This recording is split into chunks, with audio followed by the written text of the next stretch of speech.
Hello hi എല്ലാവർക്കും നമ്മുടെ പുതിയ വീഡിയോയിലേക്ക് സ്വാഗതം കേട്ടോ. ഇന്നത്തെ വീഡിയോ എന്ന് പറയുന്നത് ഒരു ചെറിയൊരു മോർണിംഗ് വ്ളോഗാണ് കേട്ടോ. അപ്പോൾ എന്തായാലും നമുക്ക് ആ രാവിലത്തെ വിശേഷങ്ങളും കാര്യങ്ങളും എന്തൊക്കെയാണെന്നുള്ളതൊന്ന് നോക്കാം കേട്ടോ. അപ്പോൾ എന്താ പറയുക, ചായ വെക്കേണ്ട പരിപാടി നോക്കുകയാണ്. ചോറിനുള്ള വെള്ളം മുന്നേ വെച്ചിട്ടുണ്ട് കേട്ടോ. അപ്പോൾ അതൊന്ന് മുക്കിയെടുത്തിട്ടാണ് കേട്ടോ ഞാൻ ചായക്ക് എടുക്കണത്. കാര്യം വേറൊന്നുമല്ല കേട്ടോ, ചോറും ചെമ്പിൽ ഒരു ചെമ്പ് വെള്ളം ഉണ്ട് കേട്ടോ. ഞാൻ ഇന്നലെ വെള്ളം കൊണ്ടുവരാൻ വേണ്ടിയിട്ട് കുടത്തിലത്തെ വെള്ളം ഒഴിച്ച് വെച്ചതാണ് കേട്ടോ. അപ്പോൾ എന്താ പറയുക, കുടത്തിലത്തെ വെള്ളം മുഴുവനായിട്ട് കൊള്ളണമെങ്കിൽ ആ ഒരു ചെമ്പ് വെള്ളം ഉണ്ടാവും. അപ്പോൾ ആ ഒരു ചെമ്പ് വെള്ളത്തിൽ നമുക്ക് അരിയിടാൻ പറ്റില്ലല്ലോ. അപ്പോൾ അരിയിടാൻ പാകത്തിനുള്ള അത്രയും വെള്ളം ഓരോ ആവശ്യങ്ങൾക്കായി എടുക്കാമെന്ന് വിചാരിച്ചിട്ടാണ് കേട്ടോ. ഇത് പിന്നെ ഇന്നലെ നമ്മൾ അരിഞ്ഞ് വെച്ചിട്ടുള്ള ബീറ്റ്റൂട്ടാണ് കേട്ടോ. അപ്പോൾ എന്തായാലും അതൊന്ന് ഉപ്പേരി വെക്കണം. അപ്പോൾ അതിൻ്റെ കാര്യങ്ങൾ നോക്കാം. അപ്പോൾ ഞാൻ ബീറ്റ്റൂട്ടിലേക്കും കുറച്ച് വെള്ളം എന്താ പറയുക ഈ ചോറും ചെമ്പ് തന്നെ എടുക്കാമെന്ന് വിചാരിച്ചിട്ടാണ് കേട്ടോ. എന്നാലൊക്കെയാണ് എന്താ പറയുക അരി ഇടാനുള്ള അത്രയും വെള്ളം പാകമാവുള്ളൂ കേട്ടോ. അല്ലെങ്കിൽ എല്ലാം തിളച്ച് ഗ്യാസുമ്മ കൂടെ പോകും. എപ്പോഴും അത് പതിവാണ് കേട്ടോ.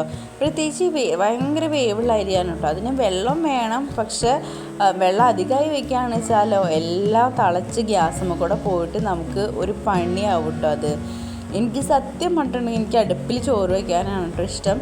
പക്ഷെ അത് വിറകൊന്നുമില്ല, അങ്ങനെ കുറച്ച് കാര്യങ്ങളൊക്കെ ഉണ്ട് കേട്ടോ. അത് കാരണം കൊണ്ടാണ്. അതിൻ്റെ അർത്ഥം എനിക്ക് ഗ്യാസ് അടുപ്പ് ഇഷ്ടമില്ല എന്നല്ല കേട്ടോ. എനിക്ക് ഗ്യാസ് സ്റ്റവ് ഇഷ്ടമാണ്. കാര്യം എന്താണെന്ന് വെച്ചിട്ടുണ്ടെങ്കിൽ നമുക്ക് പെട്ടെന്ന് എന്തെങ്കിലുമൊക്കെ ആക്കണമെങ്കിലും അതുപോലെ പലഹാരം ഉണ്ടാക്കണമെങ്കിലൊക്കെ ഗ്യാസ് നമുക്ക് അത്യാവശ്യം തന്നെയാണ് കേട്ടോ. പക്ഷേ ചോറ് വെക്കേണ്ടൊക്കെ ഒരു കാര്യത്തിൽ എനിക്ക് തോന്നുന്നു ഒന്നും കൂടെ ബെറ്റർ നമുക്ക് നമ്മളുടെ വിറകടുപ്പ് തന്നെയാണ് കേട്ടോ. അതിൽ കുറച്ച് തിളച്ച് പോയാലും കൂടിയിട്ട് അത് നല്ല വിറകാണെന്ന് വെച്ചാൽ പുകഞ്ഞിട്ട് കത്തും. പക്ഷേ ഗ്യാസ് എന്ന് പറയുമ്പോൾ നമുക്ക് ചില സമയങ്ങളിൽ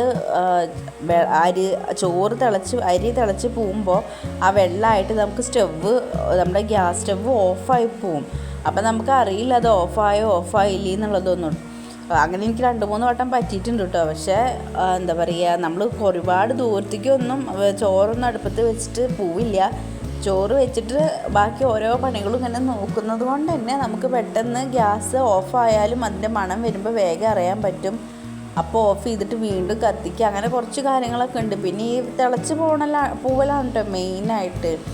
നമുക്ക് അതേ ഒരു പണിയാവും കേട്ടോ. നമുക്ക് ഗ്യാസ് സ്റ്റവ് തുടയ്ക്കലും ഈ താഴത്ത് വെള്ളം പോയത് തുടയ്ക്കലും എല്ലാം കൂടി ആവും കേട്ടോ. അങ്ങനെ ഞാൻ അരിയൊക്കെ ഇട്ട് സെറ്റാക്കിയിട്ട് അതിൻ്റെ മുകളിൽ വെള്ളം വെക്കുന്നുണ്ട് കേട്ടോ.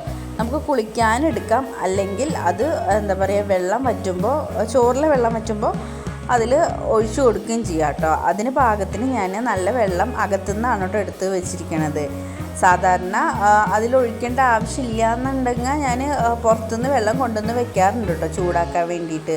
അങ്ങനെ ചൂടാക്കുകയാണെന്ന് വെച്ചാൽ കുട്ടികൾക്ക് കുളിക്കാനൊക്കെ എടുക്കാമല്ലോ എന്ന് വിചാരിച്ചിട്ടാണ് കേട്ടോ. ഏട്ടൻ്റെ പല്ലേപ്പൊക്കെ കഴിഞ്ഞപ്പോൾ ഞാൻ ഏട്ടന് കുറച്ച് ചായ എടുത്ത് കൊടുക്കുകയാണ് കേട്ടോ. അതിനിടയിൽ ഇനി ഇപ്പോൾ നമുക്ക് അടുത്ത പരിപാടി എന്ന് പറയണത് നമ്മളുടെ ഉപ്പേരി വറുത്തിടണം കേട്ടോ. ഉപ്പേരി വറുത്തിട്ട് കഴിഞ്ഞിട്ടുണ്ടെങ്കിൽ പൂമ്പാറ്റയ്ക്കും ഏട്ടനും കൊണ്ടുപോകാനുള്ളതാക്കണം കേട്ടോ. പൂമ്പാറ്റയ്ക്ക് ചോറൊന്നും കൊണ്ടുപോകണ്ട, അവൾക്ക് ഉപ്പേരി മാത്രമാണ് കൊടുത്തയക്കണുള്ളൂ കേട്ടോ.